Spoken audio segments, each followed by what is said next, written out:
Okay, yeah, we're live with here the Bruce Sisk. I hope I said that name right. It's pretty self-explanatory, right? Yes, you did. Yeah.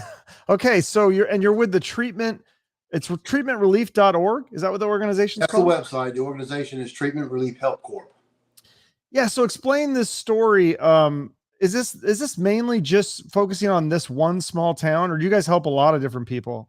Well, we help a lot of different people, and it started out as one town, but then I found two others, in the same area, in the vicinity of Rio, that, the same situation's going on with the elderly people.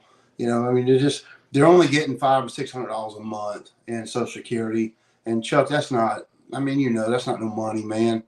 And when I stumbled across what I stumbled across, I called Eric and I was like, dude, I need you to get involved with this and we need to try to do something about this. So right now it started out as Rio, but it is eventually it's all the Hardy County that I saw. And that includes Wardensville and areas of Moorfield. I mean, it's just real rural and it's sad. It's really, So really sad. explain, how did you come across this, and what exactly is going on for my audience? I mean, I just know a little bit of the surface stuff. I don't know all the details. Well, I was actually traveling. I went up to see my father, and I was actually traveling to Romney. And every time I tell this, everybody laughs, but Romney has this thing called West Virginia bologna, and that I absolutely love. And you buy it in logs, and so we was going there, and we stopped off to get something from a local store, and I had seen an elderly couple, and we was on the same aisle. I wasn't quite sure what they were talking about, but I saw that they had cat food in their hand.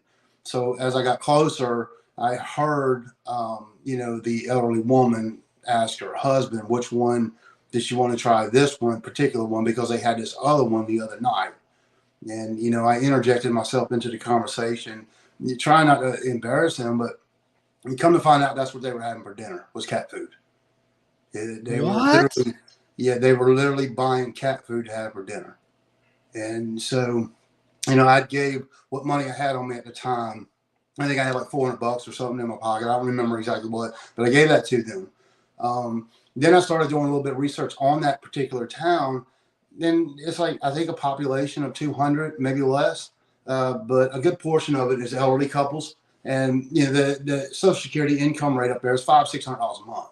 So you really can't pay bills and have money to buy groceries, So I tried to apply for food assistance for some of them, and what West Virginia came back was it was unbelievable. They approved them for like $6 a month. I mean, what are you going to do for $6 a month? And ironically, I just did a show in Canada. We went up to, Doikas First Nation and played a reservation up there. When I drove back, I come down the West Virginia Turnpike. I was paying $10 at a toll, and I hit like 5 of them. They're collecting all this money. I mean, but they're not doing anything to help anybody in their state. It's mind blowing to me. It's just absolutely mind blowing. I thought that stuff was all federal programs, like with the food stamps and all that kind of stuff. I don't know much about it. I know that I applied for a couple couples up there, and it come back at $6 a month. I don't know who funds it. I don't know who. I applied through the West Virginia website for them, and that's what they got, was $6 a month. That's insane. Yeah, that's definitely not enough. Well, especially with inflation going up so high, if you're on a fixed income, it's not like you got a raise from Social Security, right? Yeah, I mean, they're sad, and all that is public information. You could actually pull up and see what state is spending what or getting what, and these people are not getting anything, man. And it's just ridiculous. The government doesn't do anything, federal or local. Yeah, it's heartbreaking, man. It really is. Well, yeah, and especially if it's a small town. I know in big cities they have food banks and clothing banks, and there's a lot more resources. There's churches, but if it's a small town, I mean, there's probably not. They'd have to go somewhere else, and like if there's tolls and stuff, I mean, traveling is not easy for people on a fixed income, I'm sure. No, not at all. And I mean, the gas prices up there are kind of ridiculous too. They're almost $3.80 a gallon. It's like they don't even have money to buy groceries. How are they going to put gas in the car? I mean, it's ridiculous. So, I ran into that, and then I did a little bit more digging in Wardensville. Same scenario. So I just got with some friends. It's like we gotta do something. We gotta do something to change the situation up there. Yeah. So how does that work? So you raise this money, then how do you distribute it? Like, do you distribute it evenly, or is it just on a first come first serve basis, or as needed basis? Or Well, there's a local place, restaurant, has like a kind of a deli area where you can buy meats and bread and drinks, and they also have a restaurant to serve hot food. You can order pizzas or hamburgers or whatever. And that is called JJ's Diner. I want to set up an account there to where, these people can come in and get free food. There's one in Wardensville. I want to set up one, and one in Moorfield. So that is the 3 surrounding areas, 3 spots, mom and pop local grocery stores that people can come and get free hot food and groceries, every week. They can come in and get these things every week. yeah. Is there other things they need besides food, like clothes or medical supplies, or help with their home, like things breaking down? I mean, if something breaks in your home, like, how do you afford that? I know, like, my fridge broke a few months ago, and I was like, oh, and my garage door broke, and that was like $500. Like, yeah, I'm sure they do. I mean, I don't know if you've driven through the backwoods of West Virginia. no, never been to West Virginia. Yeah, it's pretty bad. I mean, it's really bad. I mean, these people are living in these homes that are, just falling apart. They don't have money to fix it. I did an interview with Steve, and he was talking about sometimes he drove through there. There was the ones he saw was actually front doors missing and no windows, and it is pretty bad up there. It is pretty bad. The state should do something, but they're not. Yeah, I know. Well, so if the government's not help, that's good that you're doing this, and we can obviously help each other and people. So can people?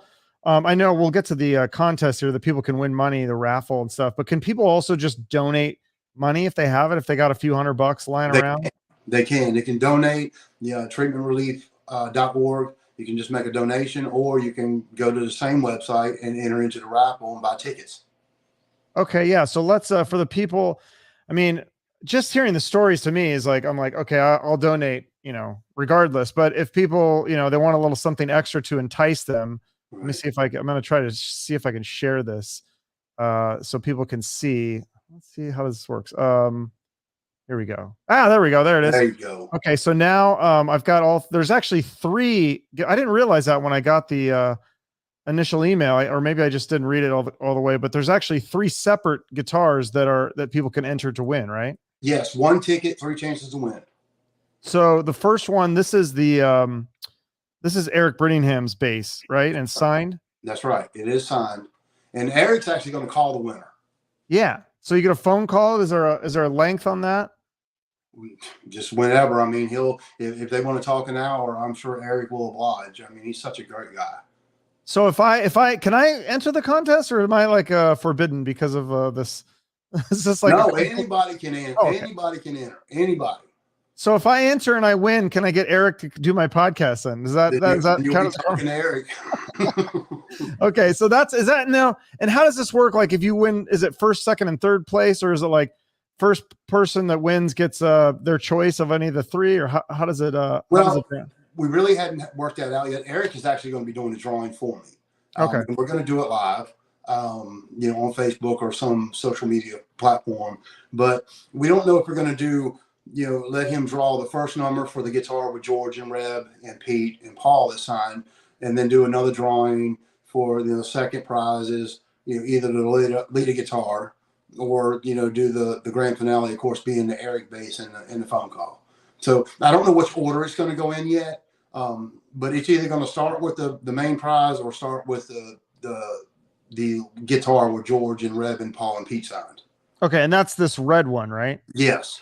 So that was say that again. It's George Lynch, Reb Beach, Paul Taylor, and Pete Evie. Oh, okay. That's 4 people, and then this one, the one in the middle, is Lita Ford's guitar, and she's absolutely signed. Yeah, she's the only one to sign that one. Okay, so 3 different choices, 3 chances to win, basically. Yeah, and 100% of because these guitars were donated, right? Yes. So it's 100% of the proceeds goes to the treatment relief to these elderly people that are in need. Yes, 100%. We don't keep a dime. Okay. Wow, that's great. That's awesome. Yeah. So you said you've did this one town. It's Ryu. Is that how you say it? Rio, R-I-O. Rio. Yeah, Rio, West I thought it Virginia. was Rio when I first saw it, but it's Yeah, Rio. yeah, it's Rio. Okay, so there's that one. Then there's a couple. Now you've noticed a couple other towns. So Yeah, Wardensville, which is, probably 15 miles away, and then Moorfield, probably another 15 in the opposite direction. So it's all in that surrounding area in Hardy County, pretty much. so this is like not a problem that we can just solve even with this just one raffle. Like this is going to No, be like an ongoing thing. this is going to be an ongoing thing. I mean, it's ridiculous. I mean, it's ridiculous because I don't want to just bring relief for a short period of time up there to these people, and then they'll never have it again. So I'm going to have to continue to do stuff for them. Yeah. So what people can do is they can buy a raffle ticket. Yes. They could donate straight up, just a check or money or whatever. And then the other thing they can do is there a Facebook post, like a main post that if we all share it, because I think that's the problem. Like I posted today about this live stream. I think I posted on Facebook and Twitter. Hey, I'm going live. It's a chance to help people. It's a chance to win a guitar. And like nobody saw it. I don't think it's not even that people didn't like it or comment. Nobody even saw it. Like the Facebook algorithm doesn't show it. So is there some one post that because if a bunch of us like it and comment and share it, then that will start showing up in people's news feeds. Yeah, I have that on the Treatment Relief Corp Facebook page. So I have the post with explains everything, has the guitars, everything in there. It's on the organization Facebook page. Okay, let's I'll try to share that one too. Because if people like that, share it, comment, it gets that algorithm, all the science behind it. But basically, like the more people that comment, like things and all that stuff, then more people will see it. Because it seems like we need to get the word out. Like, oh yeah, I'm trying. Oh my God, it's so hard. It's great that Dave is helping out with this and doing publicity on this. And I mean, obviously the musicians donating the guitars, I think that helps too. But I feel like it's just not enough. Have you tried out to reach out to like any local news organizations or anything? Man, yeah, I've reached out to everybody. I mean, everybody. I've reached out to everybody, and it's just unfortunate. We just live in a different time today, man. You just got to work harder to get people involved, but yeah, there's not a stone I haven't overturned. I mean, I've done everything. I'm begging everybody. I mean, there's not really much more I can do. It's just going to take a collective effort with everybody pushing this thing and getting involved to change it. This ain't Goodwill. We don't have $10 million a year in salaries going to, you know what I mean? It's like we give everything away. And that's what we're trying to push and get out there to let everybody know. Is there organizations in bigger cities that do this kind of work that you could partner with that might be able to reach? I know, like if it's like what's the nearest like big city to these towns? I won't partner with any other organization for the simple fact is if I do, they're going to take proceeds and pay themselves out of it. And I won't do it. I will not join. I'm just not going to join other organizations that do that because I personally, I disagree with all that. Yeah, because a lot of those charities have like administrative costs or something like, and it's kind of like a joke. Only like I don't know what the law is, but it's like some of those charities that people donate to, it's like 30% of the proceeds actually go to the charity, and like 70% or 60%. It's some crazy high number is like administrative costs, and like you said, like these people pay themselves. The CEOs, like the CEO of Red Cross and things like that, things that you'd think like these people would be working for free, they're making like $500,000 salaries. It's crazy. Yeah, it used to be a good thing, man. I mean, I remember a time when Goodwill first started. If you didn't have clothes, you'd go in there, they'd give them to you. And you didn't have food, they give you vouchers to go to restaurants or and eat, but not now. I mean, they get 100% inventory for free, and then they turn around and retail it. I mean, they're just making crazy money, man. And yeah, but it's sad. It's really sad. We've gotten so far away from doing the right thing. And I think the reason that is because the money is gotten diluted. When I set up this organization 7-8 years ago, I had to register it through the state. And I read in there, and I actually fussed at the Secretary of State. At the time, it was Brian Kemp, the governor now. I actually called up there and just raised all kind of cane because it states in the paperwork, you only have to give 10% of the money away. That's the problem right there. They know they don't have to give it away. And so if somebody's taking in $100, they're going to keep 90 of it for themselves and just give $10 away. You know what I mean? I'm just not, and And that's then you don't have why to pay taxes, right? Because it's a it's charity. all tax free. Yeah, that's disturbing. It's It's hard very to set up disturbing. a charity, isn't it? There's a lot of paperwork and stuff and red tape. It is. There's a lot. You know, it's a lot to form it. You got to have board members. But in my articles of incorporation, it is, clearly states in there, my board members do not get paid. So 100% of the proceeds will be given away. And that's what sparked my rage, because the Secretary of State, the assistant, called me and said, you don't have to fill it out like this. You can do this. And I'm like, this is the problem with the system, is you're letting people steal money. They're not helping anybody. So that's me teaming up with another organization on this. No, I won't do it. That makes sense. Yeah, I understand. I mean, some charities obviously will have some administrative costs, but it should be like bare bones, like whatever you need to survive. My mom runs a charity. It's in the Seattle area. I don't know if she's still running it, but she did it for years. It was called Baby Corner, and they just took donations for like diapers and kids' toys and things, and then then they gave it away to moms in need. And I think they probably had some costs because they had a giant storage unit of all this stuff. Right. Which is really cool. So like you go to this warehouse and there's just like, I remember when it started, it was just kind of like a little thing. And now it's like this giant warehouse practically. And you can take these moms and then they can basically go shopping in this place. And okay, I need this size, this and these I need diapers, and so they have to have some cost to, for the storage unit and stuff like that. But yeah, I don't think she's taking a salary and stuff like that. I mean, that stuff just seems ridiculous. If people knew how corrupt some of these agencies are, it's gotten outrageous. I mean, it's gotten ridiculous. I mean, so, I don't badmouth them. I don't talk about them. I just don't operate like that. That's just not me. It's not what I want to do. No, but if people are going to, I think people should be selective with their money, and they work hard for it. So this is a good cause. This is going 100% to the people in need. And it sounds like these people definitely need it. I don't think anybody should have to eat cat food. I think that's ridiculous, especially in America. I mean, it's just horrible. It's horrible. We can give billions of dollars away to, other countries, but we can't make sure that our elderly couple are taken care of. You know what I mean? It's very frustrating. It seems like it's backwards. It seems like the money should go, the government should be helping these people. And then we could raise money for Ukraine. I feel for Ukraine. There's people who are struggling, but that should be something that people decide to donate. Not like, I don't remember signing up for my tax dollars going there. I'd rather have my tax dollars go here, to be honest with you. Like this is frustrating. So it's very frustrating. I mean, I struggle and get angry every day. I mean, it's very frustrating, especially when I click on the news and, there goes another $10 billion. It's very, very frustrating. Well, the good news is like we do stuff like this, we get the word out, and then, we don't have to rely on the government's help. I'm going to show those guitars one more time in case people are just joining us. But 3 guitars that they can win. Eric Brittingham, Lita Ford, and then the other one's Paul Taylor, Pete Evick, George Lynch, and Reb Beach. Yes. Yeah. So very cool. I don't know. I think I kind of like the Lita Ford one. That's kind of cool looking with the green and stuff. I like that. The black and green. She's a sweetheart, man. I love Lita. Yeah. How do you know all these? Now you play guitar, right? Because I saw some video. I think it was you. You were like shredding on the guitar. I was like, whoa. I play.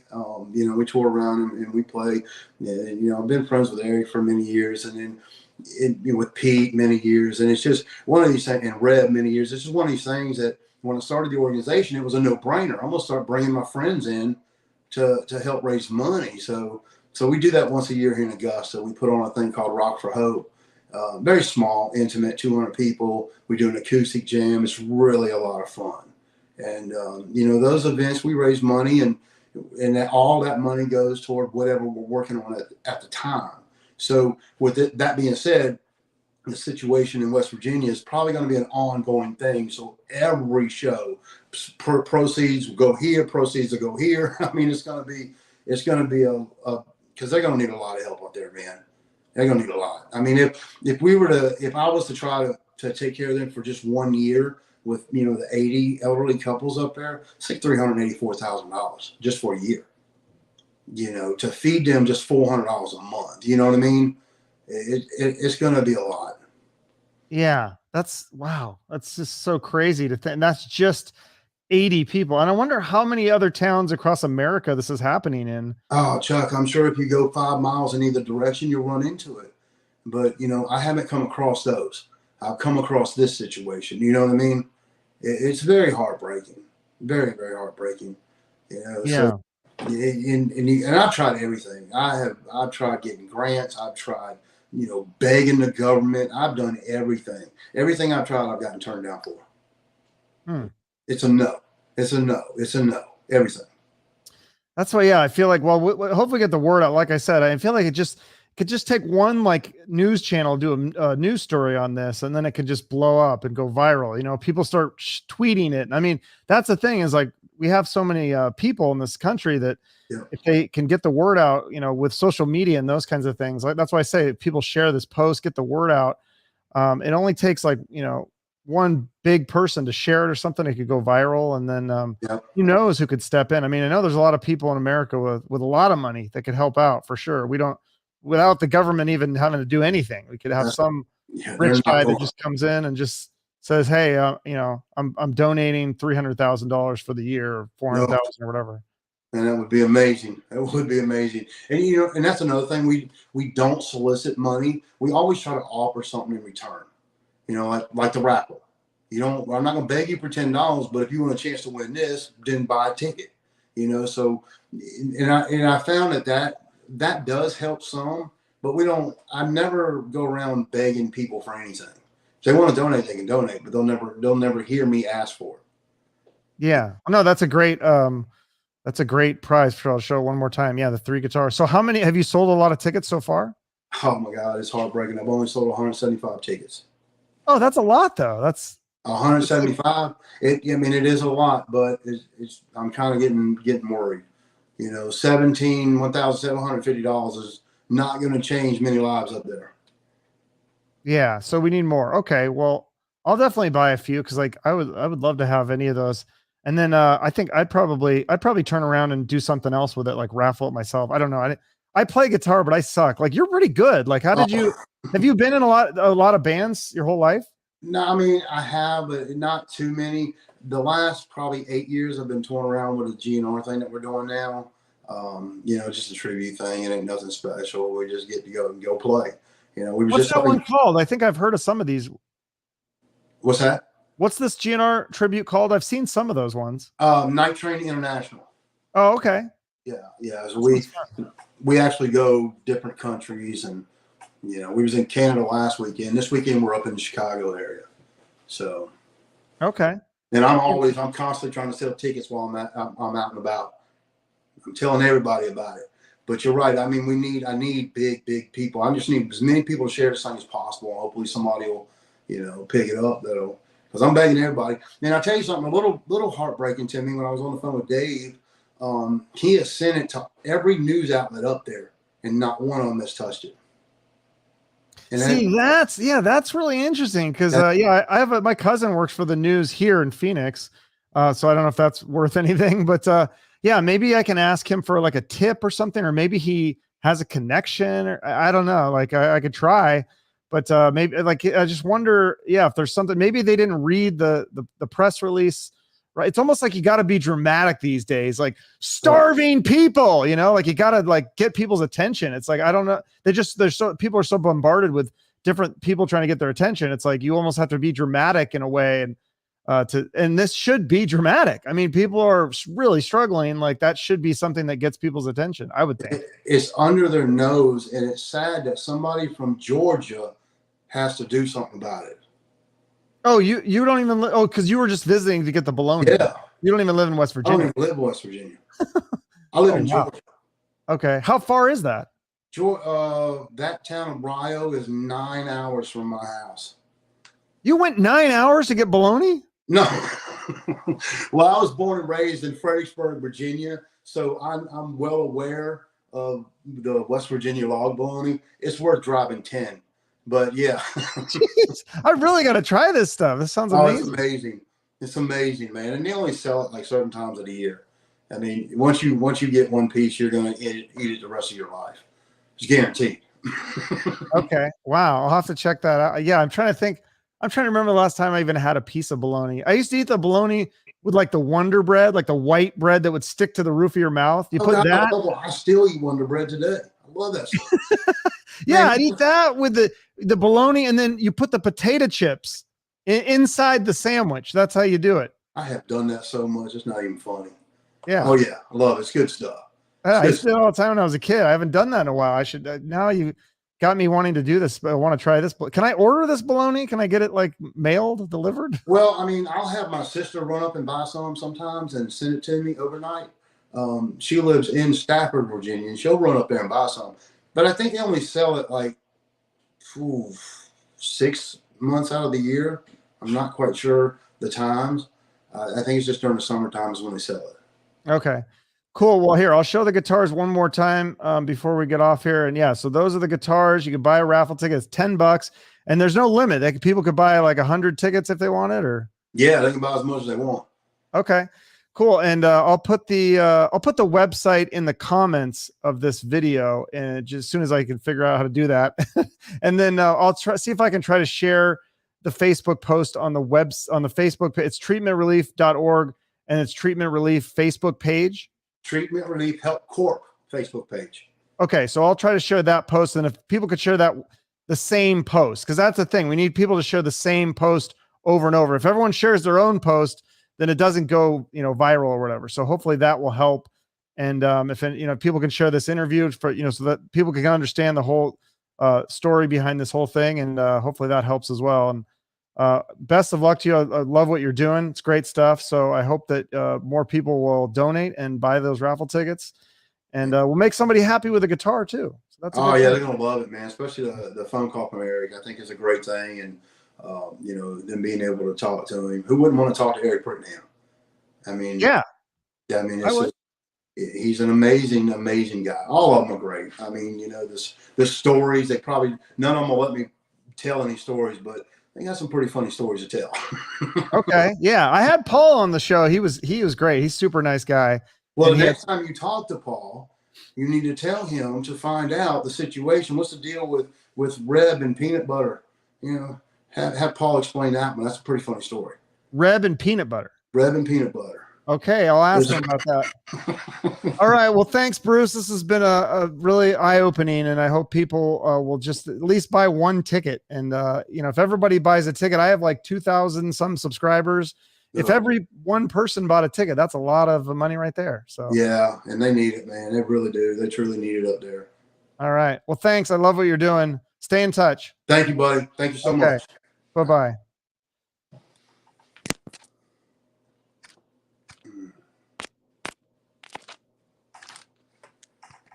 Yeah, fucking out douche.